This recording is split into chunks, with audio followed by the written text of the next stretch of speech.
Hey, this is Justin with Trade Tech, and this is just a quick video to show you how our stair framing assembly works.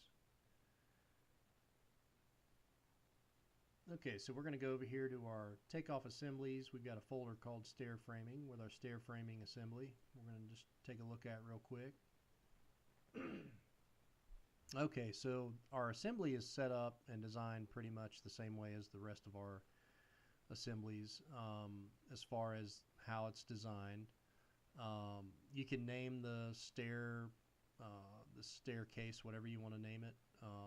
We'll just leave it at stair framing, and then you're going to enter your stair information here. So you would enter the width of the staircase, and then the number of risers in the staircase.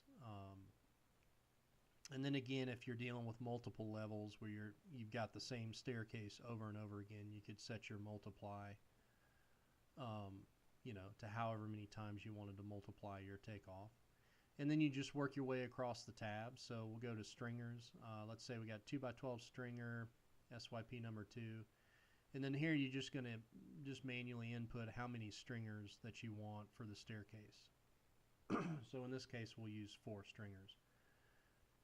And then we can also set hardware. We can add hardware to the top of the stringer, and then a hardware to the bottom of each stringer as well. And then we can add a stringer stiffener. Let's say we want to add a 2x6 to each stringer as a stiffener. So we could select 2x6 SYP number 2.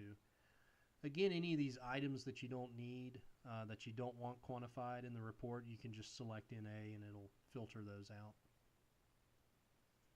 So then we would go over here to our treads tab.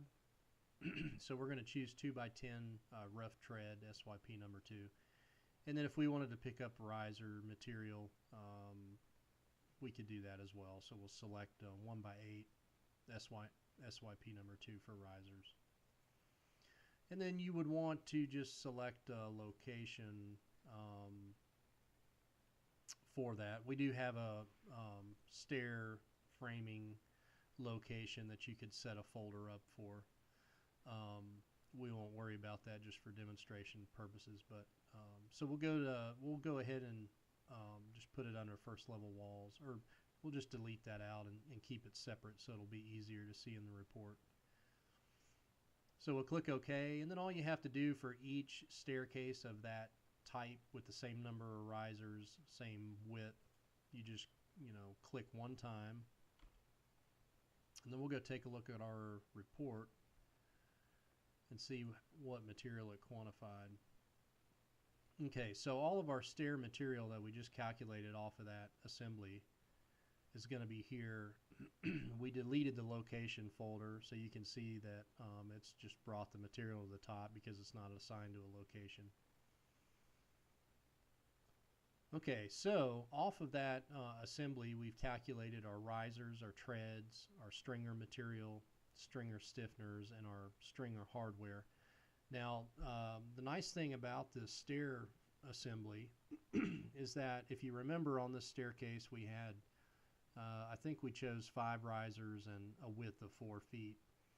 So, obviously you can't order 2x12 stringers 6 foot long, or treads and risers 5 foot long. So the plugin is going to calculate and get that material out of 10 footers and 12 footers. So for example, with our riser material here, so we would have 5 risers that would be 4 foot long a piece. So the plugin has calculated that you need 2 12-foot 1x8s to get that material out of, and same way with the treads.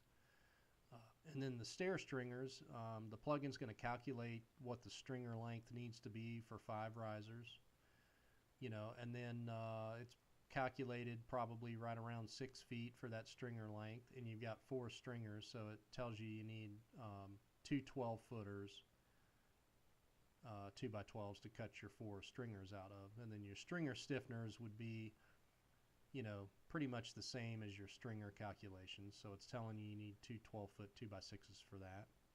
And then you've got your stringer hardware, your top and bottom hardware for each stringer.